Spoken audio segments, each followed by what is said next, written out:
একটা অনুরোধ, দয়া করে মাননীয় শব্দটা বলবেন না। থ্যাংক ইউ বাবুল ভাই। আপনাদের করতে হবে। কোয়েশ্চেন করবো না, কিছু ইনফরমেশন দিতে চাই। সুযোগ হয় না তো, আমরা তৃণমূলে থাকি, সুযোগ হয় না।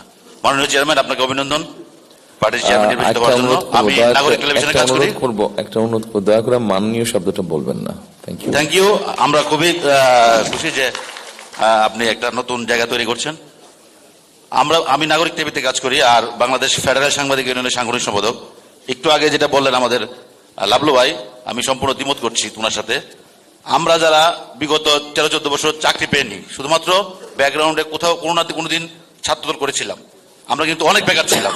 তো আমরা চাকরি যারা পাইনি, আমরা কিন্তু প্রতিদিন সকালবেলা উঠেই প্রেস ক্লাবে গিয়ে ইউনিয়নের সাথে একত্র হয়ে আমরা আন্দোলন সংগ্রাম করেছি। তো আমি প্রায় 16 বছর পরে নাগরিক টিভিতে জয়েন করেছি। তো এই বিষয়টাকে শুধু যদি ছোট করা হয়, আমি দ্বিমত পোষণ করলাম। আর আমার এখানের বাইরেও অনেক কর্মী আমাদের রয়ে গেছে। আমাদের 2200 মেম্বার ইউনিয়নের, ঢাকা সাংবাদিক ইউনিয়নের সারা বাংলাদেশে 5-6 হাজার ফেডারেল সাংবাদিক ইউনিয়নভুক্ত সদস্য রয়েছেন। আমি মনে করি তাদের সবার সুযোগ নাই, তাদেরকে ছোট করে দেখার সুযোগ দেয়। আমি বিশ্বাস করি যারা বেকার ছিলেন, যারা যোগ্য, তাদের ব্যাপারে আপনারা যথাযথ ব্যবস্থা নেবেন, যাতে আগামীতে তাদের কর্মসংস্থানের ব্যবস্থা হয়। ধন্যবাদ আপনাকে।